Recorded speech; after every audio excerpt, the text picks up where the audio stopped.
Hello students, welcome to our online portal.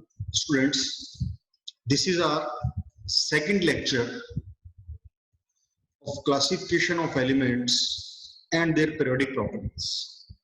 Students, in this lecture we will start with the topic importance or usefulness of Mendeleev periodic table.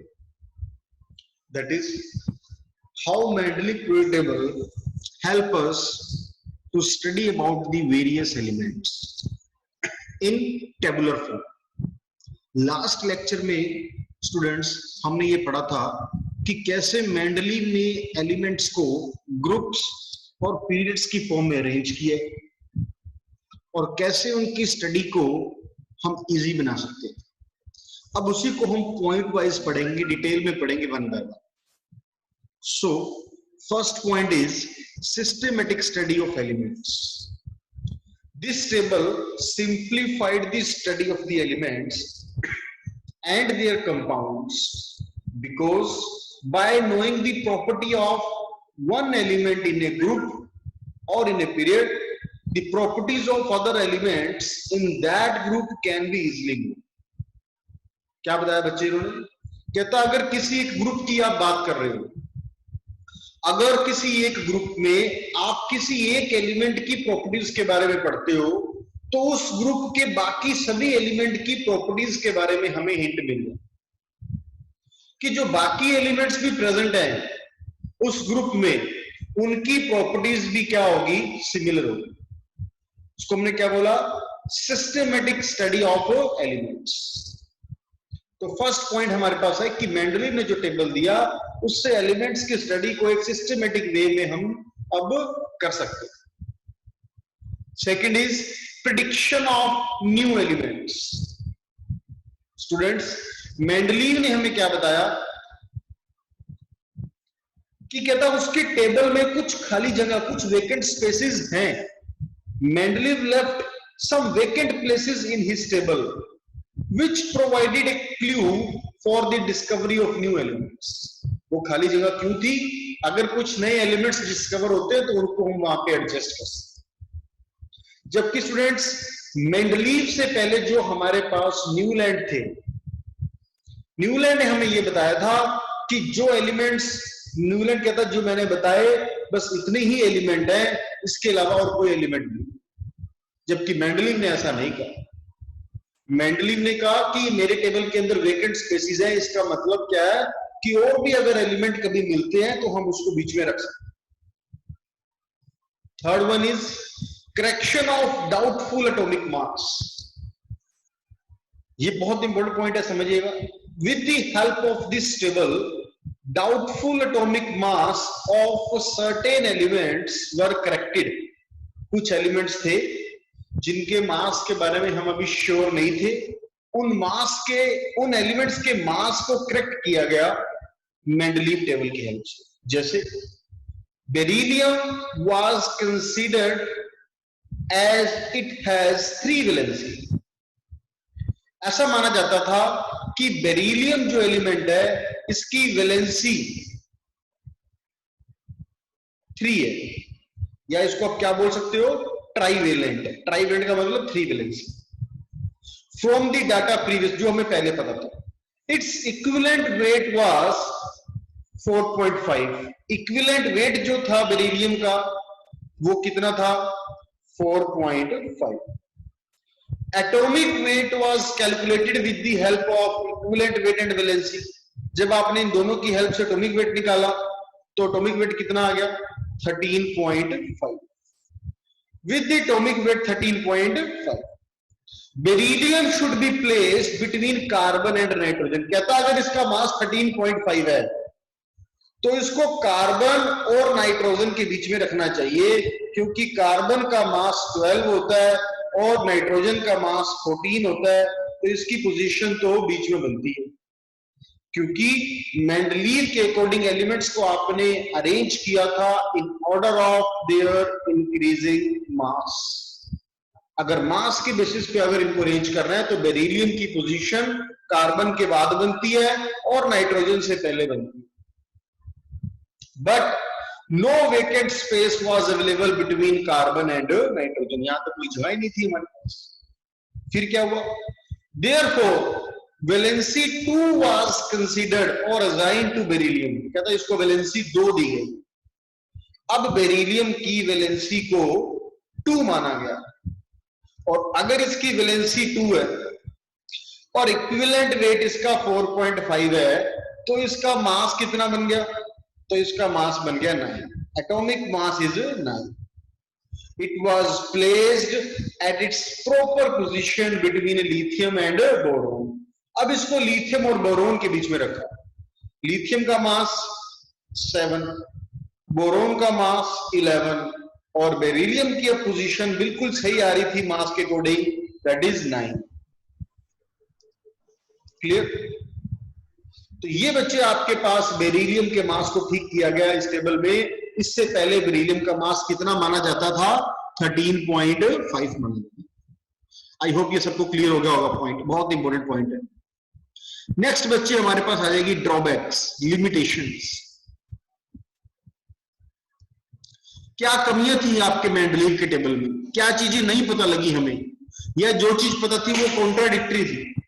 First point देखिए, position of hydrogen.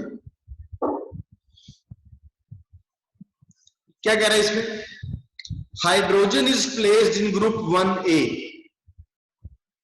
Mendeleev ने hydrogen को 1A में रखा। देखो group 1 तो आप समझ गए, और 1 में भी मैंने आपको कल एक पॉइंट बताया था कि मेंडलीव ने जो अपने 1 to 7 ग्रुप्स बताए थे उसको सब डिवाइड किया था ग्रुप्स के अंदर, A और B की।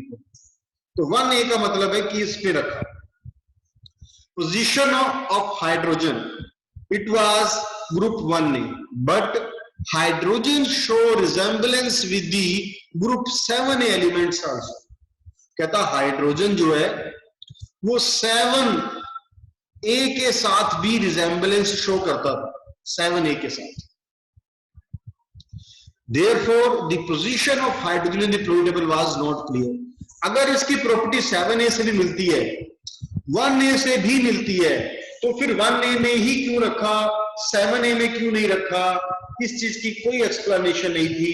तो ये क्या बन गई, drawback of Mendeleev product. Second point is anomalous pairs of elements. कुछ पेयर्स एलिमेंट्स के ऐसे थे जिनकी पोजीशन भी सही हम जस्टिफाई नहीं कर पा रहे, समझना। Some elements with higher atomic mass were written first as compare to those with lower atomic mass. कहता कुछ एलिमेंट जिनका मास ज्यादा है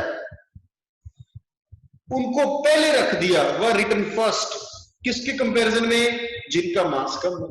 अगर मास के बेसिस पे ही अरेंज किया है, फिर पहले कम मास वाला आना चाहिए और बाद में ज्यादा मास वाला आना चाहिए। पर कुछ एलिमेंट्स ऐसे थे जिनका मास ज्यादा था और पोजीशन पहले थी। जैसे एग्जांपल देखिए, एग्जांपल इज आर्गन। आर्गन का एटॉमिक मास कितना, 39.9। इसको आपने पहले लिख रखा था, was written first as compared to potassium. Potassium के कंपैरिजन में जिसका मास कितना था, 39. देखो 39 अगर पोटेशियम का मास है और 39.9 आर्गन का है, तो पोटेशियम पहले आना चाहिए, बट पहले रखा आर्गन को हुआ था। So this was not explained bye Mendeleev periodic table. तो ये भी क्या बन गई इसकी लिमिटेशन कि ऐसा क्यों किया। Third is metals and non-metals.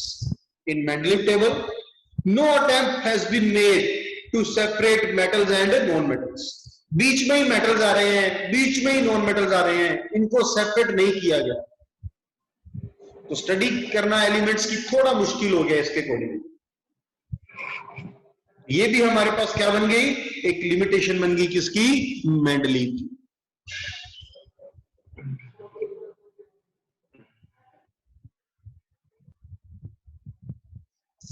Yes. Next is fourth point. Some dissimilar elements placed together in the same group.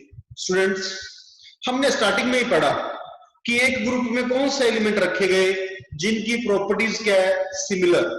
Similar properties वाले एलिमेंट्स आपने एक साथ रखे। पर कहता कुछ एलिमेंट्स ऐसे भी थे जो सिमिलर नहीं थे और उनको सेम ग्रुप में रखा हुआ था, लाइक ग्रुप 1A। कह रहे लिथियम, सोडियम, पोटेशियम, ये ग्रुप 1A के एलिमेंट्स है।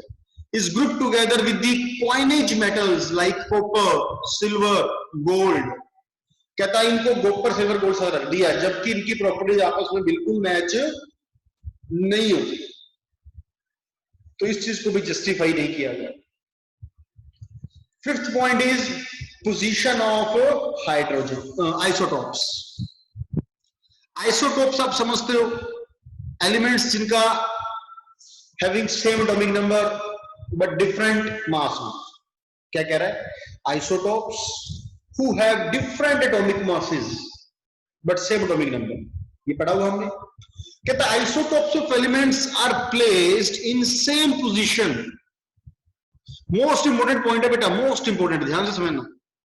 isotopes of elements are placed in same position but according to atomic mass they should have been assigned different position। मैं एग्जांपल लेता हूं इसमें। कार्बन है मान लीजिए आपके पास, एटॉमिक नंबर 12 भी होता है और एटॉमिक नंबर 14, एटॉमिक मास 12 भी होता है और 14 भी होता है।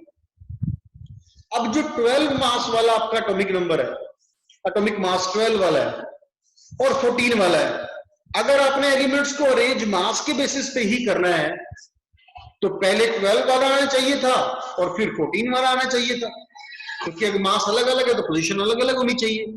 पर इनको पोजीशन एक ही दी गई थी। अब अलग अलग मास होने के बावजूद भी इनको सेम पोजीशन क्यों दी गई, ये भी मेंडलीव एक्सप्लेन नहीं कर पाए। Next is position of lanthanides and actinides. The 14 elements after lanthanum. Lanthanum आपके पास एक एलिमेंट होता है, एटॉमिक नंबर 58 to 71, ये एलिमेंट्स होते हैं लैंथेनम के बाद वाले। कह रहा है 14 elements after lanthanum, that is from atomic number 58 to 71 are known as lanthanides, and the 14 elements after actinium, जो एक्टिनियम के बाद होते हैं, कौन कौन से हैं, from atomic number 90 to 103 are known as actinides. पहले तो आपको ये बताया कि लैंथेनाइड्स किसको बोलते हैं, एक्टिनाइड्स किसको बोलते हैं। लैंथेनम के बाद वाले 14 लैंथेनाइड्स, एक्टिनियम के बाद वाले 14 actinides have placed in 2 separate rows. कहता है इनको अलग से रो दी गई at the bottom of the product table. इसको अलग क्यों रखा गया, इसको भी मेंडलीव ने जस्टिफाई नहीं किया। Last point students, cause of periodicity. Mendeleev periodic table fail to explain the cause of periodicity. Mendeleev ने ये नहीं बताया कि जो रेगुलर इंटरवल के बाद प्रॉपर्टीज रिपीट हो रही है, इसका एक पर्टिकुलर रीजन क्या है, या ऐसा जो रेगुलर इंटरवल के बाद प्रॉपर्टी रिपीट होनी चाहिए, ऐसा किसके बेसिस पे हम करें, क्योंकि जो उन्होंने बताया उसमें तो बहुत सारी लिमिटेशन आ गई थी, इसलिए इसको भी जस्टिफाई नहीं किया। तो ये थी स्टूडेंट्स हमारे पास इसमें कुछ लिमिटेशंस। ओके स्टूडेंट्स, अब हम मूव करते हैं नेक्स्ट मॉडर्न पीरियोडिक लॉ की तरफ। समझना बेटा ध्यान से। In order to remove the drawback of Mendeleev periodic table, Mendeleev के अंदर कुछ कमियां थी, कुछ ड्रॉबैक्स थी, अभी हमने पढ़ा, उसको दूर करने के लिए in 1912 Moseley observe that physical and chemical properties of elements are determined by atomic number instead of atomic mass. बहुत इंपॉर्टेंट पॉइंट है बेटा, मोस्ट इंपॉर्टेंट पॉइंट। देखो जितना भी अभी तक पढ़ते आ रहे हैं सब कुछ चेंज कर दिया इस एक लाइन में। मॉडर्न पीरियोडिक लॉ के अंदर क्या बताया गया, मूजले ने ये बोला कि एलिमेंट्स को जो आप अरेंज कर रहे हो एटॉमिक मास के बेसिस पे, उसको आप अरेंज कर दीजिए किसके बेसिस पे, एटॉमिक नंबर के बेसिस पे अरेंज कर। अगर एटॉमिक नंबर के बेसिस पे हम अरेंज करेंगे तो क्या उससे जो लिमिटेशंस थी वो दूर हो जाएंगी, उसको हम चेक करेंगे। क्वेश्चन देखो क्या दे रहा है उसके बाद, define the modern periodic law and give the cause of periodicity। क्या कह रहा है मॉडर्न periodic law के अंदर? It states that the physical and chemical properties of elements are periodic function of their atomic number. कहता है जो elements हैं वो एटॉमिक नंबर के बेसिस पे अरेंज करने पे एक पर्टिकुलर इंटरवल के बाद प्रॉपर्टीज को रिपीट करेंगे, not by atomic masses. That is if elements are arranged in order of their increasing atomic numbers, the element with similar properties are repeated after regular interval. कहता अगर ऐसा किया तो एक पर्टिकुलर इंटरवल के बाद ये एलिमेंट्स अपनी प्रॉपर्टीज को रिपीट करेंगे। कॉज क्या देखिए इसका? Cause of periodicity is due to the repetition of similar outer electronic configuration of certain interval। कहता है ऐसा क्यों होता है?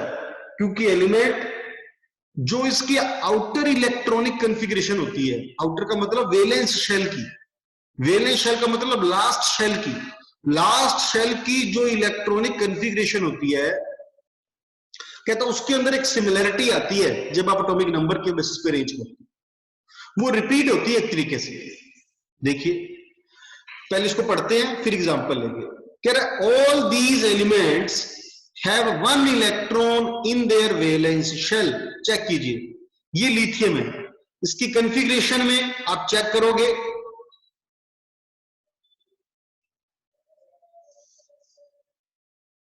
ध्यान से देखना शायद ज्यादा अच्छे से विजिबल हो। अगर आप लिथियम की कॉन्फ़िगरेशन में चेक करोगे तो लास्ट में 2s1 आ रहा है। सोडियम की कॉन्फ़िगरेशन चेक करोगे तो 3s1 आ रहा है।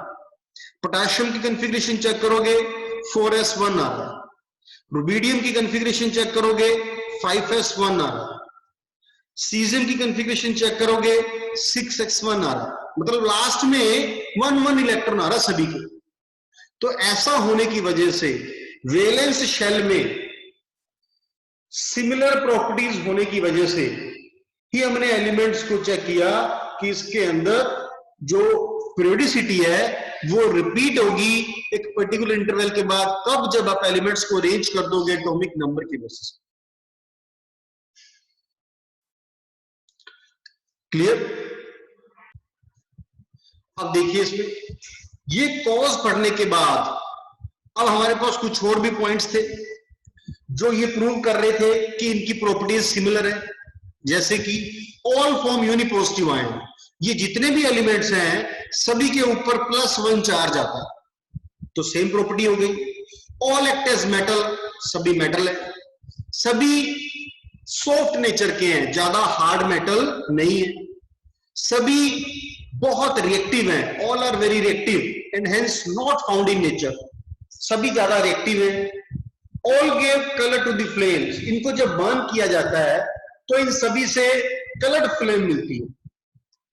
तो बहुत सारी प्रॉपर्टीज हमें सिमिलर मिली, तो जस्टिफाई भी हो गया कि यस अगर आप एटॉमिक नंबर के बेसिस पे अरेंज करते हो तो जो एलिमेंट्स एक साथ आ रहे हैं उनमें बहुत सारी सिमिलरिटीज आ रही है, इसका मतलब एटॉमिक नंबर के बेसिस पे अरेंज करना ही सही है। Hence cause of periodicity is the reoccurrence of similar electronic configuration। Clear? ये देखो जो आप डाउट पूछ रहे थे या किसी को डाउट आ जाता है कि ये कैसे कि एटॉमिक नंबर के बेसिस पे ऐसे कैसे आइडिया लग गया, ऐसे किसी के मन में कैसे आ सकता है कि नंबर के बेसिस पे अरेंज करो, तो देखो उसी के बेसिस पे ये क्वेश्चन दिया आपको। How Moseley conclude that atomic number is better fundamental property of an element than atomic mass। Clear? कि ये चीज थी कि कैसे एटॉमिक नंबर के बारे में पता लगा कि इसको अरेंज करना ज्यादा अच्छा होगा किसके कंपैरिजन में, एटॉमिक मास के कंपैरिजन। देखो क्या कह रहा है Moseley, measure the frequency of X-rays emitted by metals. Moseley ने क्या किया, जो फ्रीक्वेंसी थी वो मेजर की, किसकी? जो इन मेटल से रेस निकल रही थी लाइक एक्सरेज। कब किया ऐसा?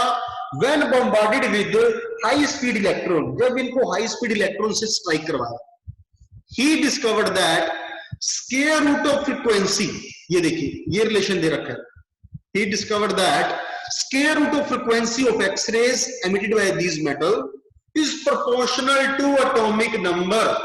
कहता जो इन मेटल से फ्रीक्वेंसी आ रही है, अगर उन फ्रीक्वेंसी का स्क्वायर रूट ले लिया जाए तो वो किसके प्रोपोर्शनल आ रही है?